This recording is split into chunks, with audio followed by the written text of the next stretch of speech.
Show unless you are specific as to the status or identity of those government officials, I will not be in a position to comment. But you must not forget also that the federal government can only take decisions as it affects the federal government. Yes, Sheung, this is a private initiative on the part of the chairman of Air Peace, who has made available his aircraft to bring home any Nigerian who feels that he needs to leave South Africa. And we commend his initiative, and the federal government would cooperate with him to ensure that the operations are successful. I believe that the Minister of Foreign Affairs has already clarified this situation.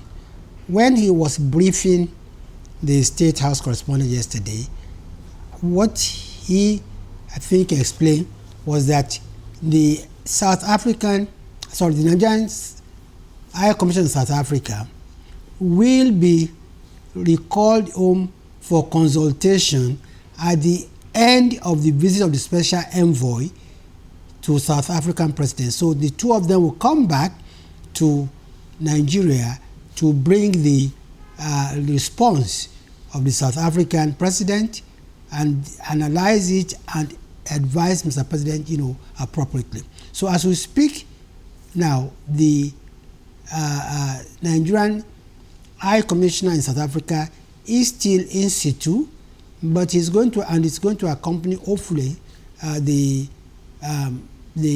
special envoy to the South African president, and the two of them, that is the special envoy and the South African, as the Nigerian High Commissioner, South Africa will come back together for further consultation with the president and with the government of Nigeria.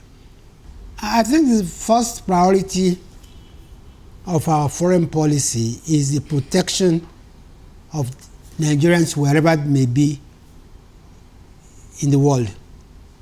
What has happened in South Africa is quite unfortunate, and I'm sure that even South Africans will be very embarrassed by it, because don't forget that it's not just Nigerians that were targeted in this xenophobic attack. And I believe that the federal government is doing the proper thing. The steps they've taken so far, I think, are the right steps to take, because we don't forget that we're talking about the two countries with the biggest economy in Africa. We're talking about two countries that have had a very robust relationship. We're talking about a country that Nigeria made immense sacrifices for when it was fighting for its liberation. And I believe that this is not lost on the South African government, and I believe that they will do the needful. But on the part of our government, we will do everything that will ensure that Nigerians are respected anywhere in the world, and that and our policies would ensure that they are safe wherever they are. Well, I must say that while Nigerians are justifiably angry by the attacks on Nigerians, the position of the federal government is that they should not resort to self-help.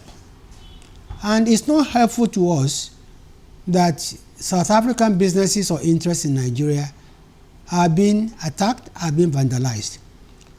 Because most of the South African interests, such as ShopRite in Nigeria, the shops, most of the operators are Nigerians, the staff are Nigerians, and looting their goods, you're only hurting Nigerians. As a matter of fact, there's a lady who complained bitterly yesterday that she lost millions of naira to hoodlums. And when you look at the MTN is listed on the Nigerian Stock Exchange, which means that the investors are actually Nigerians. And if NTN is destroyed or disturbed, it means that dividends would either disappear completely or dwindle, and it's going to affect not South Africans but Nigerians. So our appeal to Nigerians is to please have confidence in the federal government that will do the right thing, and they should not do something that is going to not just further complicate matters, but also even hurt the interest of our Nigerians. And this is why I also appeal to them that they should be very wary of the false videos that have been circulated. These videos have been deliberately circulated to further jumping, ostensibly, Nigerians jumping ostensibly from a house that has been put on fire by the xenophobic attackers. The truth of the matter is that video does not belong to South Africa. That footage is actually the footage of what happened in Gujarat in India when the center was caught fire. And then the last video, which sees roasted bodies of people as if they were Nigerians, actually is the raw footage of the tanker explosion in Tanzania. You see, I've gone to this length to explain that most of these videos that have been circulated, which is actually these videos are actually inflaming passion, are not true, and we must be very careful that we do not unnecessarily complicate the matter.